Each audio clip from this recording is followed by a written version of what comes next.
વીજળી।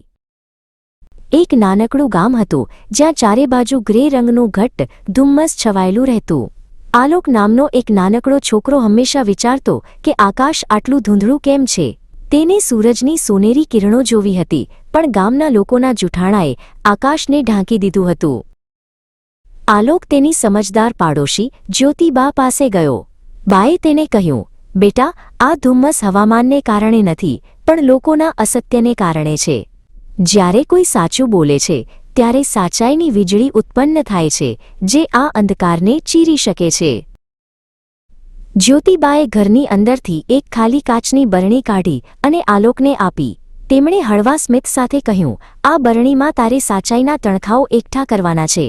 જ્યારે આ ભરાઈ જશે ત્યારે ગામમાં ફરી અજવાળું થશે। આલોક બરણી લઈને ગામના બજારમાં ગયો। ત્યાં ખૂબ ભીડ હતી, પણ કોઈના ચહેરા સ્પષ્ટ દેખાતા નહોતા। લોકો એકબીજા સાથે ગુસપુસ કરી રહ્યા હતા અને પોતાની ભૂલો છુપાવવા મથતા હતા। ત્યાં એક વેપારી એક ગ્રાહકને ખરાબ કાપડના બદલામાં વધુ પૈસા માંગી રહ્યો હતો। વેપારી કહેતો હતો, આ તો રેશમ જેવું મુલાયમ છે, પણ ગ્રાહકને શંકા હતી। આલોક ત્યાં પહોંચ્યો અને કાપડને અડીને બોલ્યો, કાકા, આ તો સાદું સુતરાઉ કાપડ છે અને અહીંથી થોડું ફાટેલું પણ છે। વેપારી પહેલાં તો ગુસ્સે થયો, પણ પછી તેને શરમ આવી અને તેણે સાચું સ્વીકારી લીધું।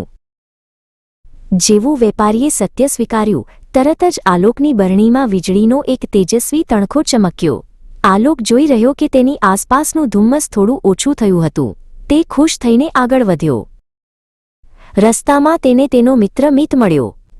મીત ખૂબ જ ઉદાસ હતો, કારણ કે તેણે તેના પિતાની પ્રિય ફૂલદાની તોડી નાખી હતી અને તે ડરના માર્યા જૂઠું બોલવા માંગતો હતો।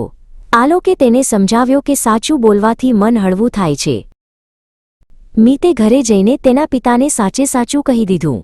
તે ક્ષણે આલોકની બરણી આખી વીજળીના તેજથી ભરાઈ ગઈ। આખી બરણી ઝળહળી ઉઠી અને તેમાંથી નીકળતા પ્રકાશે આખા ગામના ધુમ્મસને દૂર કરવા માંડ્યું। ધીમે ધીમે આખું આકાશ સાફ થઈ ગયું અને સૂરજના સોનેરી કિરણો ધરતી પર પડ્યા।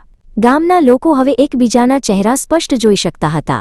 આલોક અને જ્યોતિબા દૂર ઊભા રહીને ખીલેલા સૂરજને જોઈ હસી રહ્યા હતા।